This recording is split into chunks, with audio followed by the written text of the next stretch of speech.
Good morning, boys and girls. Welcome in virtual class of agriculture. 11th class के सारे विद्यार्थियों, आपने agriculture विषय के अंदर पहला अध्याय और उसके बाद में दूसरे अध्याय की जानकारी ली है और ले रहे हो। दूसरा अध्याय है, इसमें हम आपको आज मौसम संबंधी यंत्रों की जानकारी देंगे। आप जानते हो मौसम संबंधी जो यंत्र हैं उससे हम जो तापमान है, दाब है, आर्द्रता है, वर्षा है, इसकी मात्रा तथा इसका मैग्नीट्यूड, इसकी कितनी ये परिस्थिति में आई है, क्या नहीं आया है, ये हम इसको देखते हैं। तो इसमें पहला यंत्र मैं आज आपको बताने जा रहा हूं, वो है दाब मापी। इस दाब मापी से हम वायु दाब का पता लगाते हैं। ये शीशे का बना, कांच का बना हुआ एक नलिकाकार यंत्र है। इसके अंदर पारा भरा हुआ होता है और वायुमंडल और अंशांकित है ये। तो आप इससे पारे की स्थिति को उस दाब मापी में देख करके आप बता सकते हो कि अमुक समय में अमुक स्थान का दाब क्या है, वायु दाब क्या है। सॉरी। तो दाब के कम और ज्यादा का हमारे को इससे पता पड़ता है और सामान्य दाब का भी पता पड़ता है। यदि दाब गिर जाता है, इसका मतलब वहां पे परिस्थितियां विकट है, और दाब अधिक हो जाता है तो जो परिस्थितियां हैं वो अधिकतम की ओर है, और ये जैसे साइक्लोन है, तूफान है, चक्रवात है, इसकी जानकारी हमारे को इस दाब मापी से प्राप्त होती है। दूसरा उपकरण जो मैं आपको बताने जा रहा हूं वो है टेम्परेचर, थर्मामीटर को नापने का।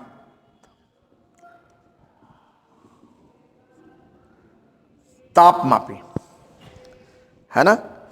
पहले मैंने आपको बोला था दाब मापी। दाब मापी वायु दाब को नापता है, ताप मापी ताप को नापता है।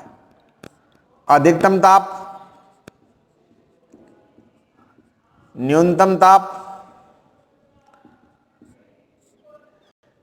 और इसके लिए एक समय होता है, निश्चित समय, उसमें ही आपको उसको नापा जाता है। अधिकतम तापमापी,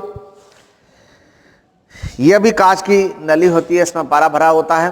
अंशांकित कांच की नली होती है, इसमें पारा भरा होता है, और उस पारे के निशान को अंशांकित तापमापी में हम देख करके हम ये पता लगाते हैं कि उस स्थान का तापमान क्या है।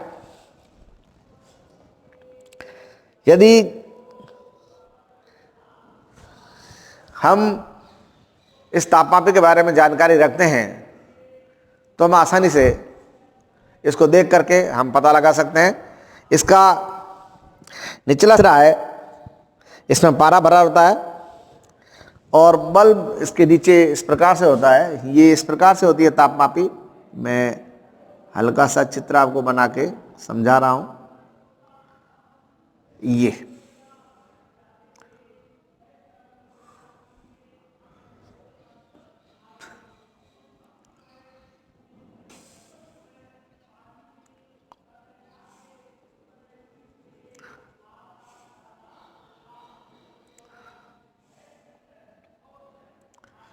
तो इसमें जैसे ही संकुचन होता है तो ये पारा नीचे गिरता है, और प्रसार होता है तो पारा ऊपर बढ़ता है। इस तरह से हम इसका तापमान ज्ञात कर सकते हैं, है ना। और प्रतिदिन इसको सुबह के समय व्यवस्थित करते हैं। सुबह के समय इसको व्यवस्थित किया जाता है और सारे देशों में टाइम की जो सिचुएशन है, ग्रीनविच टाइम को आप मैनेज करके सारे देशों में तापमान को जो नापने का समय है वो सुबह का ही है। 8 बजे इसको नाप लें आप। कम तापमान और अधिकतम तापमान आप दिन में नापते हैं, ठीक है।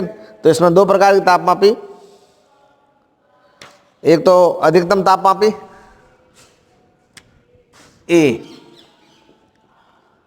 अधिकतम तापमापी एक, न्यूनतम तापमापी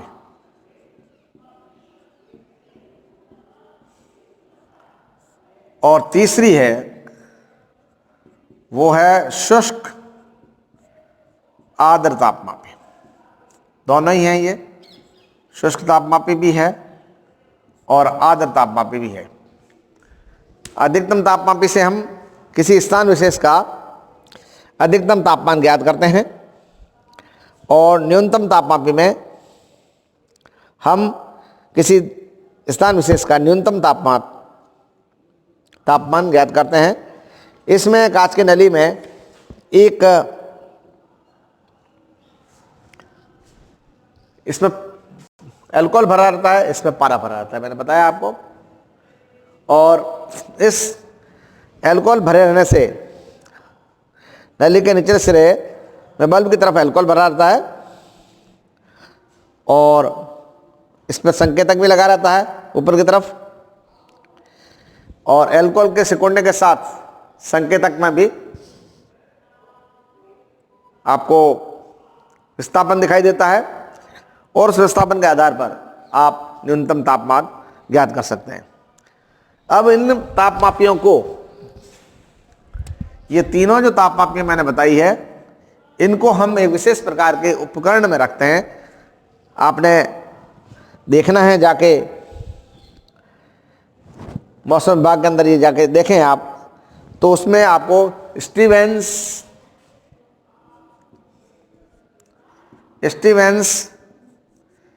स्क्रीन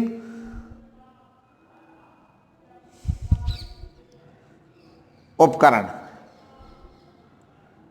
स्टीवेंस स्क्रीन उपकरण है ये। इसमें न्यूनतम तापमापी, अधिकतम तापमापी और शुष्क तापमापी तीनों को ही रखा जाता है।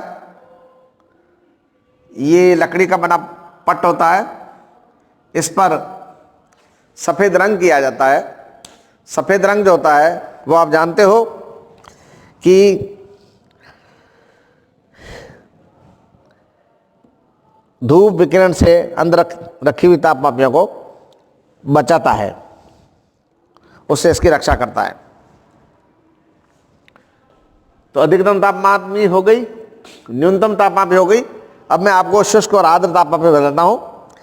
यह अधिकतम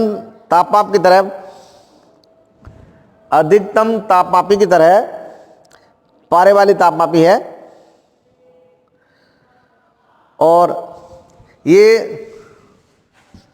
जो आर्द्र है ये संतृप्त वायु का तापमान दर्शाती है।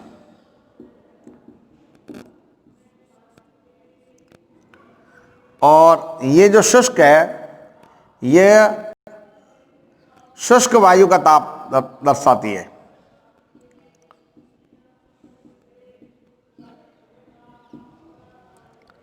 और ये स्टीवेंसन स्क्रीन उपकरण है, इसके अंदर ये सारी तापमापियों को हम रखते हैं। जैसा कि मैंने बताया, ये लकड़ी का बना पट होता है, ये थोड़ा ऊंचाई पे रखा जाता है ना। ये बक्सा 4 लोहे के या लकड़ी के स्तंभों में खड़ा किया जाता है और सफ़ेद रंग से इसको पोत दिया जाता है ताकि यह विकिरण से सौर ऊर्जा विकिरण से या तापमान से इन तापमापियों को बचाता है। चलिए हम आपको बताएं कि इससे आप कैसे तापमान ज्ञात करते हैं।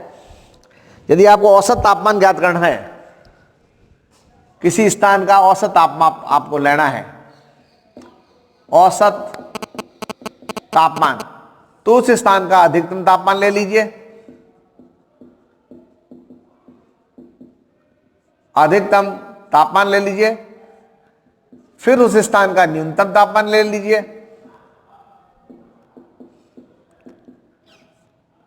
दोनों की मैंने बताई, इसको अधिकतम तापमापी से, इसको न्यूनतम तापमापी से, और समय मैंने बताया ये मान लेकर के इसको 2 से डिवाइड करें तो आपका आएगा औसत तापमान। उस स्थान का औसत तापमान क्या है। जैसे हम सुबह देखते हैं, आपके यदि घरों में किसी प्रकार के तापमान मापी है या तापमान को मेजर करने का कोई आपके पास सुविधा है, तो आप देखेंगे अलग अलग समय में तापमान अलग अलग है।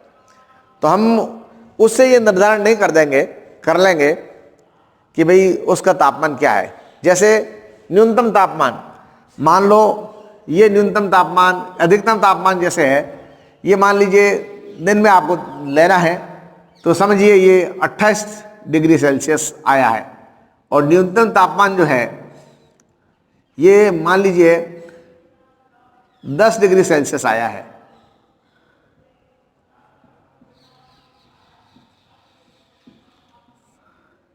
तो आपका औसत तापमान हो जाएगा 14 डिग्री सेल्सियस।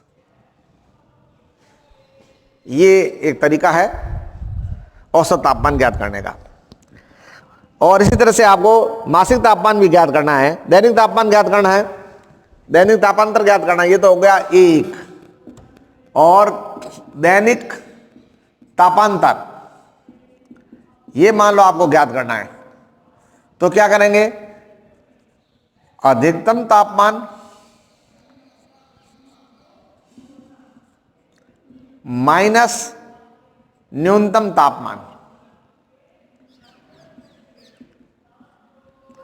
तो मान लो ये था 28 degree Celsius minus 10 degree Celsius, तो तापांतर जो आया है वो आया है 18 डिग्री सेल्सियस। ये आ गया आपका न्यूनतम तापमान, दैनिक तापांतर ये आया है।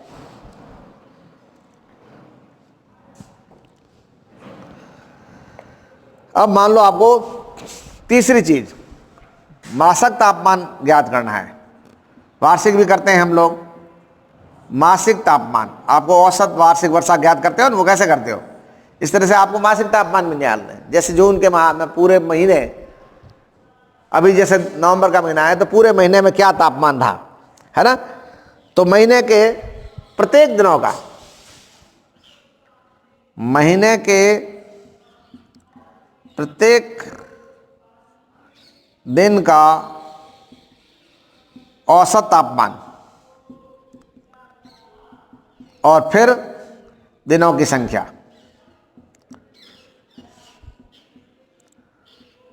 ये 30, 31 जो भी है, 28 भी है, जैसे फरवरी का लेना है आपको, 28 या 29 भी है, महीने में दिनों की संख्या।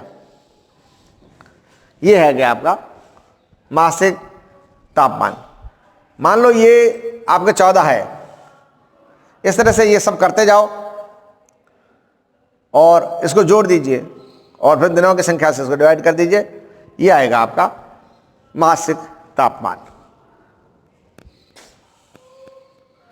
वायु दाब को ज्ञात करने के लिए दाबमापी, तापमान को ज्ञात करने के लिए तापमापी। और अब आपको आर्द्रता को ग्रहण करना है, आर्द्रता को ज्ञात करना है, तो आर्द्रता मापी, हाइग्रोमीटर, हाइग्रोमीटर,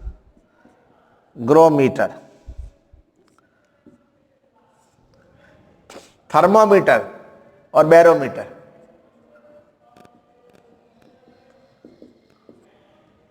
वायु दाब को ज्ञात करने के लिए ये वायु की आर्द्रता ज्ञात करने के लिए।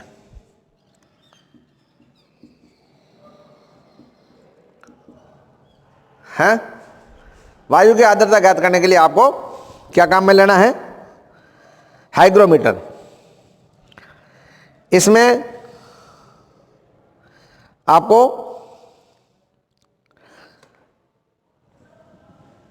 वायु की आर्द्रता है उसको नापा जाता है, और इसके लिए आप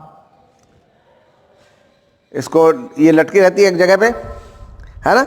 वायुमंडल की आर्द्रता ज्ञात करने के लिए जो काम में लिया जाता है, ये संतृप्त वाष्प दाब आप लेते जाइए, और फिर इससे आप आपेक्षिक आर्द्रता भी ज्ञात कर सकते हैं। आपेक्षिक आर्द्रता भी ज्ञात कर सकते हैं। वायु दिग्दर्शक यंत्र, वायु दिग्दर्शक यंत्र, इससे आप वायु की दिशा, नंबर 1 वायु का वेग, ये मुख्य रूप से ज्ञात करते हैं। तो एक वर्ताकार उपकरण होता है, इसके अंदर एक आप ये इस तरह से होता है, मैं इसको डायग्राम बना देता हूं आपके, है ना। इसके ऊपर आपके किस प्रकार से इसको चेक किया जाता है।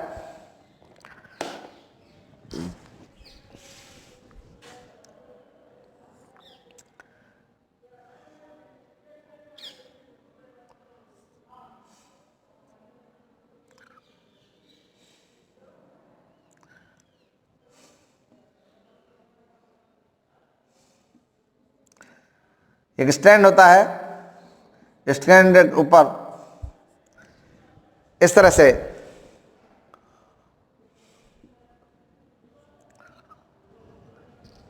वायु की आपको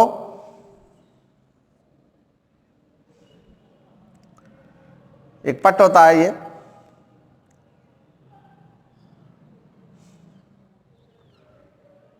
है ना।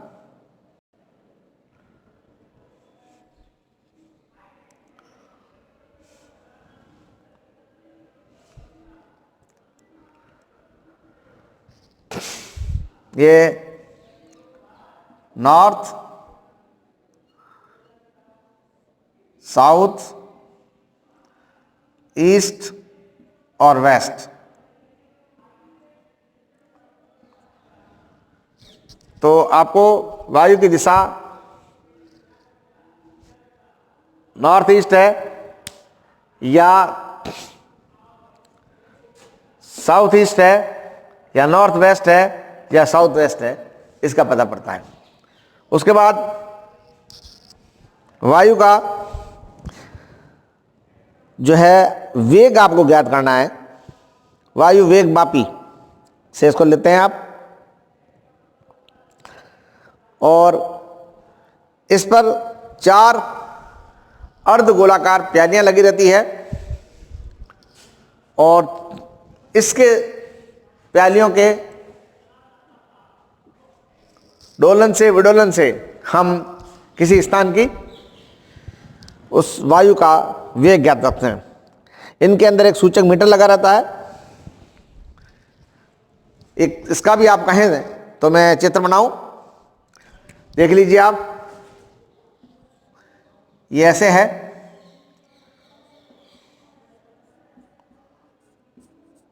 स्टैंड है ये इस प्रकार से, और इसके ऊपर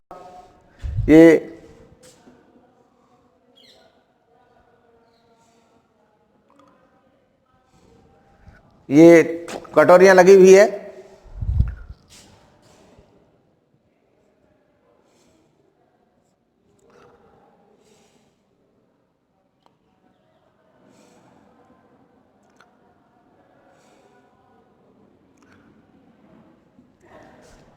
ये वायु वेग मापी और ये है वायु दिशा वायु दिग्दर्शक यंत्र।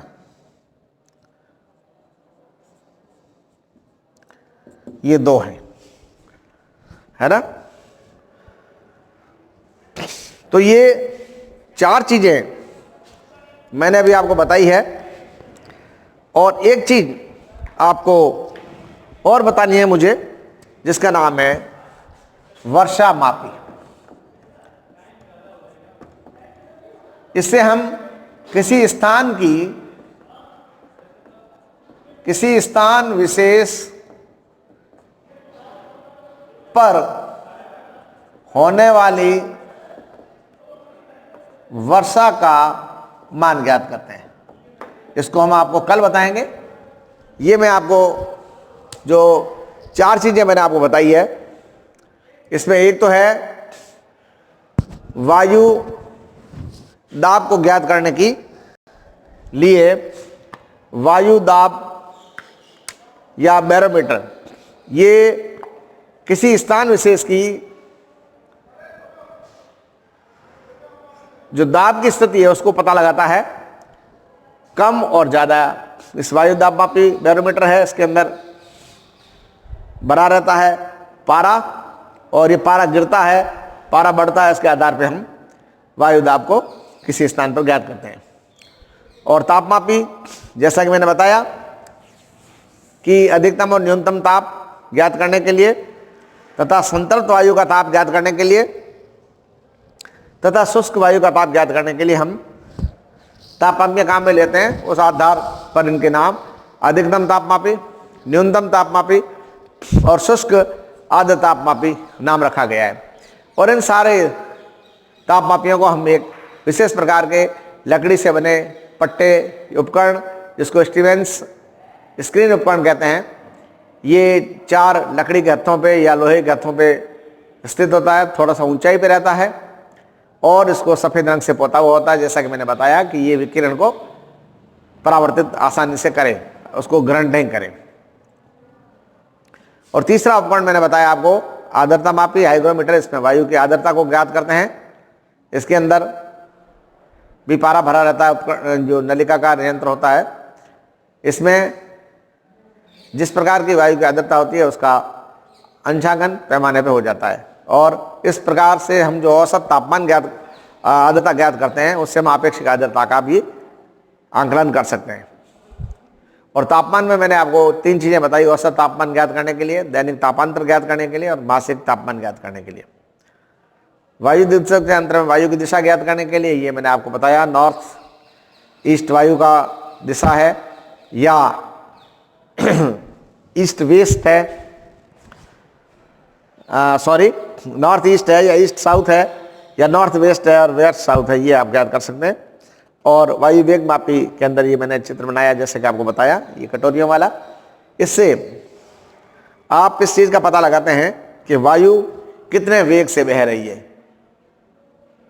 है ना। तो ये थे आपके आज के मुख्य बिंदु, जिसमें मैंने मौसम यंत्रों की जानकारी दी। 5 मौसम यंत्र मुख्य रूप से हम काम में लेते हैं, है ना, जो दाब, ताप, आर्द्रता और वायु तथा वर्षा को करते हैं। और वर्षा मापी के अंदर भी हम वर्षा कैसे स्थान विशेष की नापते हैं, साधारण वर्षा मापी और स्वचालित वर्षा मापी, ये मैं आपको बताऊंगा बाद में। लेकिन एक चीज हम और भी ध्यान में रखते हैं कि किसी स्थान विशेष के ऊपर हम गुब्बारा छोड़ करके हम वायु के और दाब के बारे में भी जानकारी लेते हैं।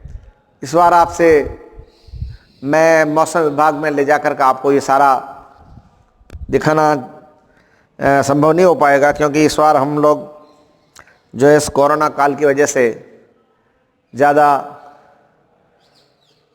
आप लोगों को अभी क्लासेज भी शुरू नहीं हुई, हम तो ऑनलाइन वर्चुअल क्लासेस से आपको जानकारियाँ दे रहे हैं। तो मौसम विभाग में जाकर के आपको ये सारे यंत्र दिखाए जाएँ प्रैक्टिकली, तो वहाँ उनको देख करके किस प्रकार से इसका जो परीक्षण लिया जाता है ये बताया जाए, समझाया जाए तो ठीक रहता है। लास्ट ईयर में बच्चों को लेके गया था और एवरी ईयर मैं बच्चों को लेकर जाता हूँ और ये सारे के सारे मापियों को और ये जो वायु वाले यंत्रों को वगैरह को सबको दिखाते हैं हम वहाँ पे। इस बार ये संभव नहीं हो पाएगा, आप इसको अपने स्तर से किताब से देखिए और हमसे सुनिए, और किसी प्रकार की कोई प्रॉब्लम हो तो हम तक अब वापस आप कम्युनिकेट कीजिए। कम्युनिकेट करने के बाद में हम आपको उसका निवारण करके बताएंगे। तो this is all about today. Have a nice day. Thank you very much for being with me. आप लोग एक चीज़ का ध्यान रखिए कि आपने अपने विषय का चयन करके एग्रीकल्चर विषय चुना है, इसकी सूचना आप स्कूल में आके फॉर्म आपका एडमिशन करवा के और इससे पुख्ता कर दें, ताकि हमें ध्यान रहे कि कौन कौन बच्चे हैं जो एग्रीकल्चर विषय से संबंधित हैं। और हमारे यहाँ से जो कॉन्टैक्ट नंबर है वो भी लीजिए, आप अपने कॉन्टैक्ट नंबर भी दीजिए, ताकि हमारा जो कन्वर्सेशन है वर्चुअल क्लासेस का वो सामान्य बना रहे। Thank you very much.